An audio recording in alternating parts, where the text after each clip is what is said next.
Hey guys, this is Upesh from Beebom.com, and Samsung frame TVs are something that have always excited me because they don't look like your usual TVs hanging on a wall. They look like frame paintings or actual artworks. So I was really excited when this came along. This is the Samsung Frame TV 2021 edition. So what's new in this new version? What are the upgrades it brings? Well, I'm going to tell you all about it. So let's start. Okay, so this is the 55-inch frame TV in all its glory, and this, without any doubt, looks absolutely beautiful on the wall. Now do note that this TV also comes with stands, so you can actually set it up like this. And what's cool is these stands are an upgrade and they're now height adjustable. So you can even put in your soundbar or a flat gaming console like the Xbox Series S under the TV. But you know what? Let's face it, the frame TV deserves a wall. Yup, it actually looks the best on a wall because this new 2021 version is just 25mm thick, which is almost close to how thick real life art frames are. I mean, in comparison, the previous gen frame TVs were around 45mm thick, so this is almost half, which is great because with the no gap wall mount, it doesn't protrude much from the wall and it just looks more and more like art hanging on your wall. Oh, and by the way, you must have noticed this bezel with this wooden sort of finish, right? Well, this is actually Samsung's swappable bezel and they are magnetic, so you can just easily swap them like this. Now you can go with this teak wood bezel design, or there's also modern white, which I think would have looked even better in my house.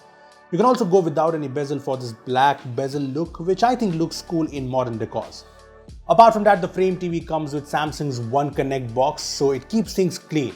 I mean, it handles all the power and it has all the ports you need. So there are 4 HDMI 2.1 ports with support for EARC, CEC, all of which means you can use the PS5 with it for the 4K 120Hz experience. There's also a LAN port here, an optical port, AV in, ANT in, along with a couple of USB A 2.0 ports on the side. The Bluetooth version has been updated too in this new frame TV. There's Bluetooth 5.2, and as for the Wi-Fi support, there's 2.4 GHz and 5 GHz Wi-Fi support. So yeah, you're pretty much covered. The remote has gotten a really nice upgrade too. This is the remote from the front, and yeah, it has this nice look and feel and all the features from the previous gen. But what's super cool is that this is the new solar cell remote, which does away with replaceable batteries altogether. Now do note that this does not actually require the sunlight to charge. I mean, the solar cell tech makes sure that it can be charged via your usual indoor lights as well. So that's pretty awesome. I mean, there is a USB-C port too if you want to charge it manually. But yeah, I don't think you'll require it. Now these upgrades are cool, but the real highlight of the frame TV is obviously the art mode. I mean, that's the reason why people buy this TV, so it's obvious that Samsung has made some really nice upgrades.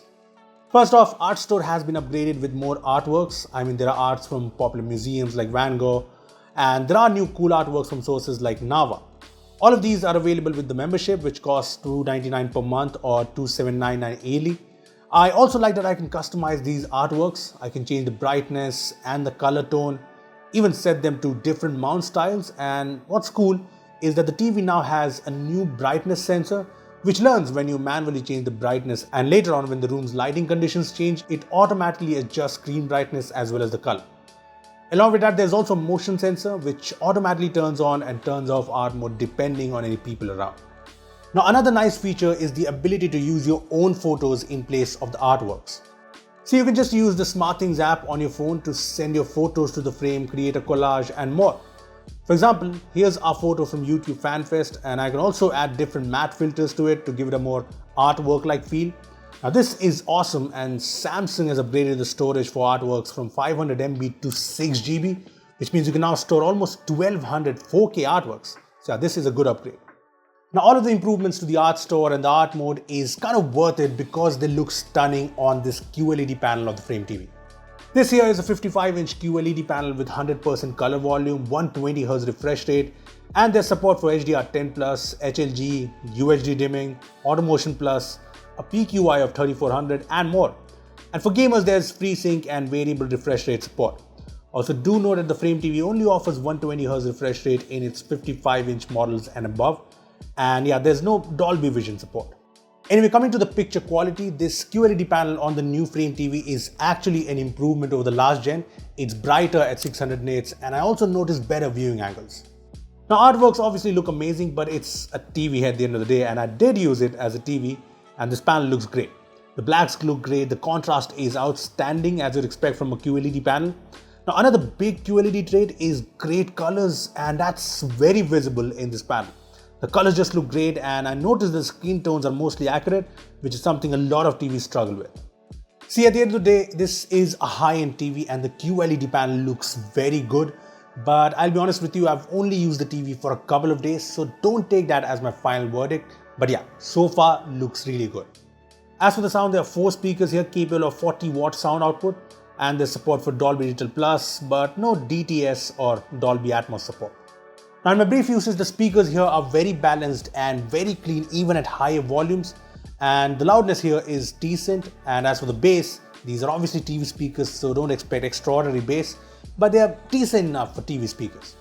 Now the Frame TV is powered by the Quantum Processor 4K engine, which handles all the video processing and brings cool AI features like the intelligent mode, which basically recognizes usage patterns, the surroundings around the TV, be it the distance to the wall or the lighting, and then adapts the picture quality, sound as well as volume. Now I personally haven't used it enough to see if it makes a difference, but yeah, all of that sounds cool. Moving on, when it comes to a smart TV experience, the Frame TV comes with Samsung's Tizen OS platform, and anyone who's ever used Samsung TVs will be aware of this whole UI and all of its features like multi-view, Samsung TV Plus, SmartThings support, etc.